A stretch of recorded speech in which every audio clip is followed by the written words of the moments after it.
Thanksgiving dinner was supposed to be about gratitude. Instead, I watched a ceramic plate sail across the table and explode against the wall inches from my head. My sister Monica stood there, shaking with rage, her voice cracking as she yelled, "If you won't let us move in, you're dead to me." The entire family froze. The turkey sat untouched. The room was so quiet I could hear the triplets crying in the other room. And all I could think was, how did we get here? My name is Catherine, and I'm 32 years old.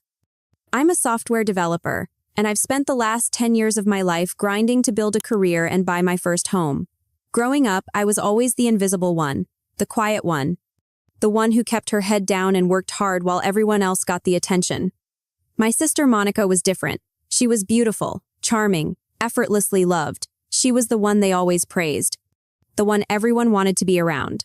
I wasn't jealous, I just knew my place, and my place was in the background. I worked 2 jobs through college just to pay for tuition and rent. I lived in a cramped studio apartment with no air conditioning and a leaky ceiling. I ate ramen for dinner most nights because that was all I could afford. Meanwhile, Monica had everything handed to her. Her tuition was paid, her car was bought, her rent was covered. She never had to struggle because our parents made sure she didn't have to. And I was fine with that. I really was.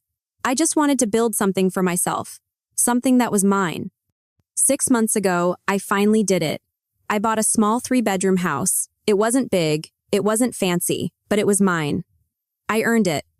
Every single dollar that went into that down payment came from years of sacrifice and hard work. When I got the keys, I cried in the driveway. Not because the house was perfect, but because it was the first thing in my life that nobody could take credit for. It was my sanctuary, my achievement, my freedom. Monica, on the other hand, had married young and had triplets right away. Her husband Tyler seemed like a good guy at first, but recently, they'd separated. I didn't know all the details, but I knew she was struggling, and honestly, I felt bad for her. I did, but I also knew that my house, my space, my peace was off limits. I wasn't the favorite.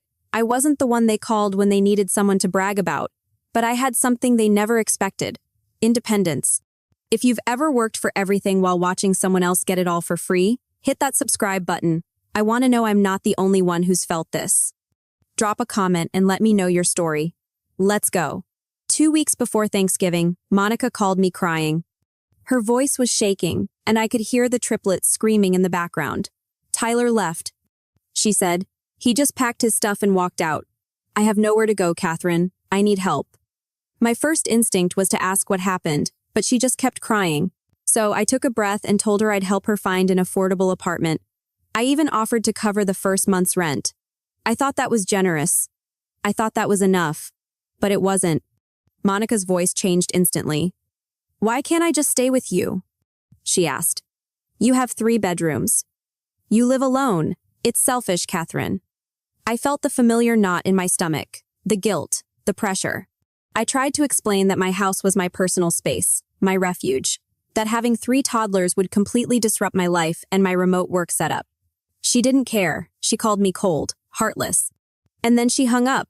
Within an hour, my mother Rebecca was calling me.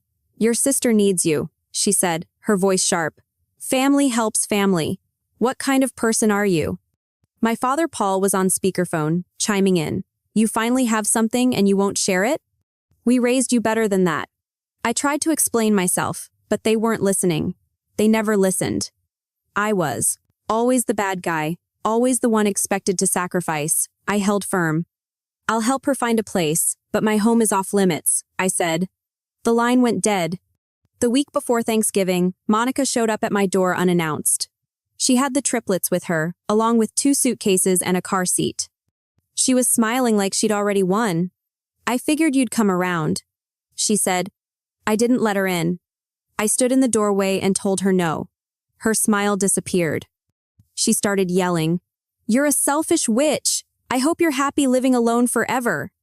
The neighbors came out to watch as Monica loaded the kids back into her car and peeled out of the driveway. My phone started buzzing immediately. Texts from family members calling me cruel, selfish, and ungrateful.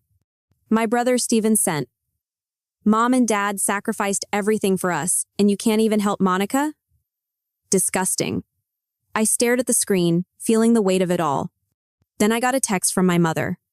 "You're uninvited from Thanksgiving." An hour later, another text. "Actually, come. We'll discuss this as a family." I knew what that meant. It meant an ambush. Thanksgiving Day came, and I drove to my parents' house feeling like I was walking into a courtroom. The moment I stepped inside, Monica glared at me from across the room. She was holding one of the triplets on her hip, playing the struggling single mother role to perfection.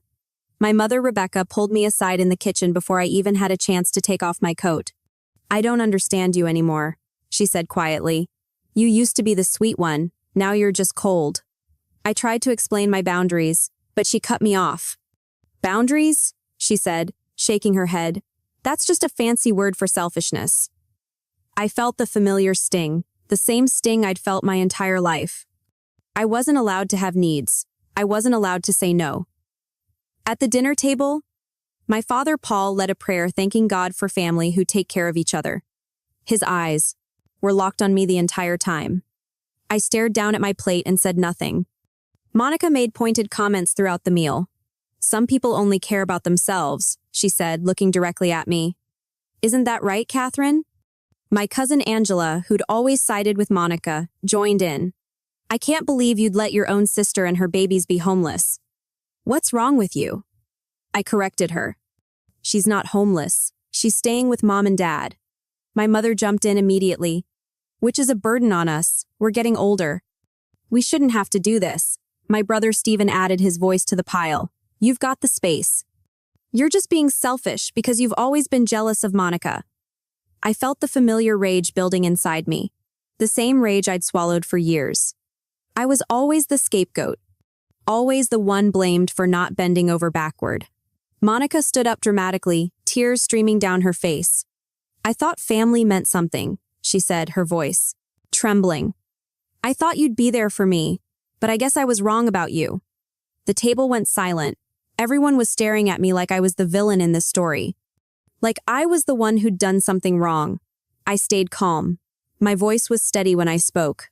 "I offered to help you find an apartment. I offered to pay the first month's rent."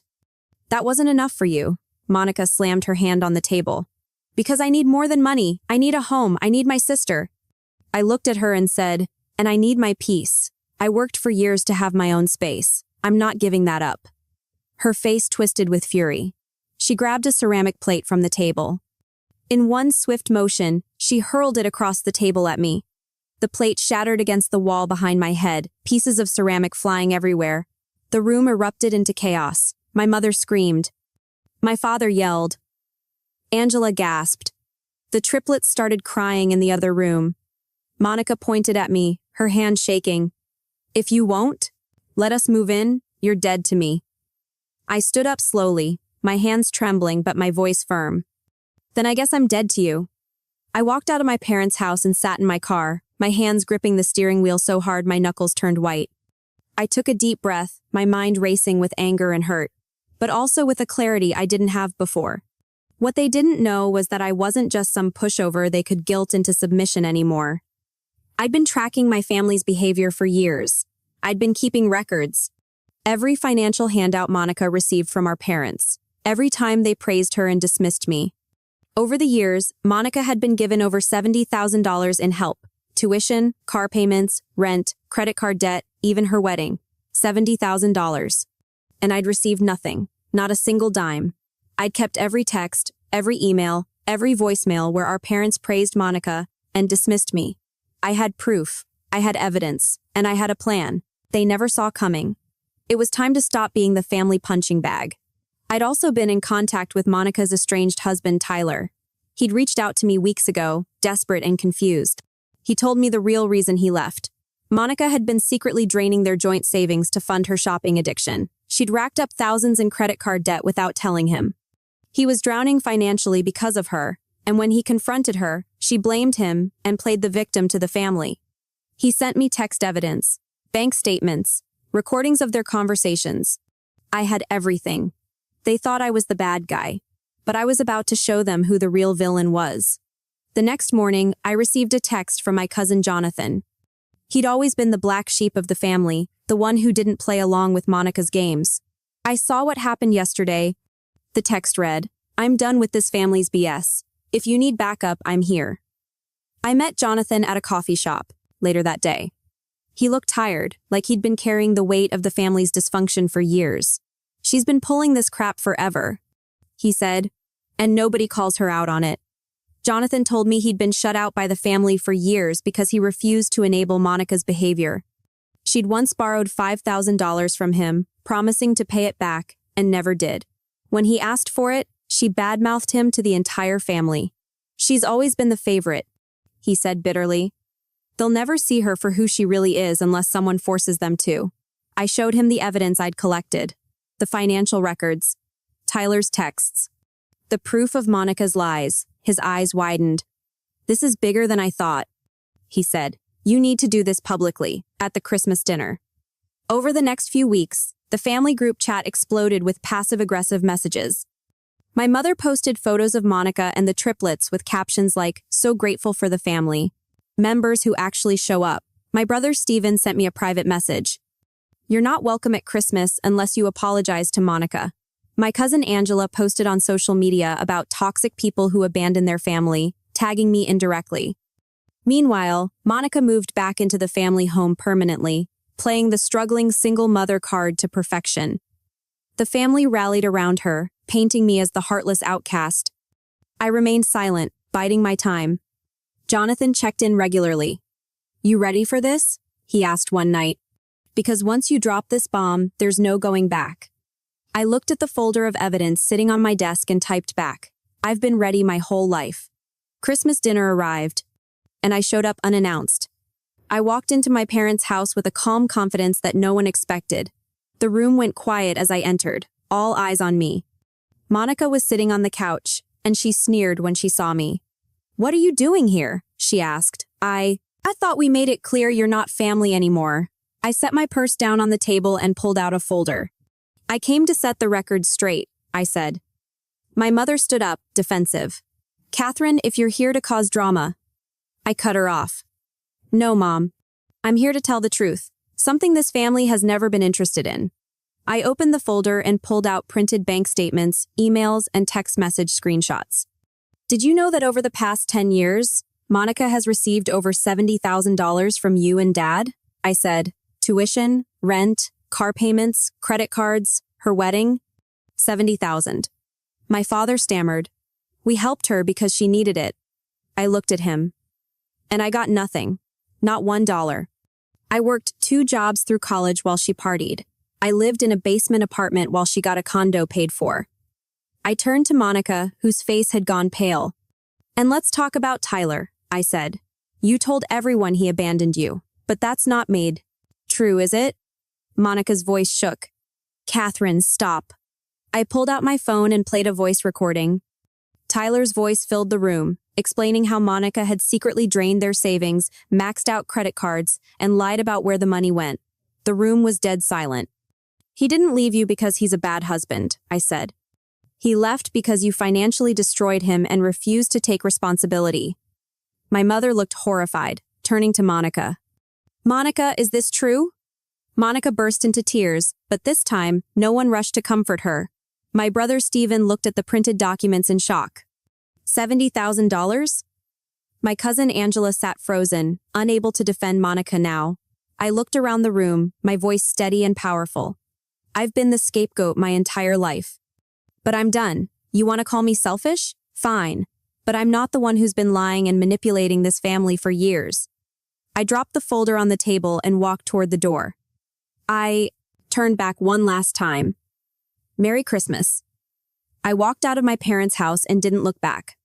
Over the next few weeks, Jonathan kept me updated. Monica had admitted to everything, and the family was in chaos. My mother and father were furious with Monica for lying, and the image they'd had of her was shattered. My brother Steven texted me an apology. "I'm sorry," he wrote. "I didn't know. You were right." My cousin Angela unfriended me on social media but said nothing publicly. Her silence spoke volumes. Monica moved out of the family home and into a small apartment, finally forced to face reality. I didn't gloat. I didn't seek revenge. I simply moved forward, free from the toxic cycle that had defined my life for so long. I spent the holidays in my own home, peaceful and unburdened. Jonathan came over for a quiet dinner, and we toasted to new beginnings. I didn't need their approval anymore. I didn't need their love. I had something better: my truth, my boundaries, and my freedom. Sometimes the strongest thing you can do is walk away from people who will never see your worth. Have you ever been pressured to sacrifice your boundaries for family? Have you been guilted into giving more than you should? I want to hear your story in the comments. Tell me how you stood your ground or how you're still fighting for your peace. Subscribe to join this community of people who refuse to be doormats. Click hype to help this story reach others who need it. Standing up for yourself is tough. If you've been there, subscribe and become part of our community. Let me know this story helped by clicking hype. And tell me where you're watching from. I love seeing how far these stories travel.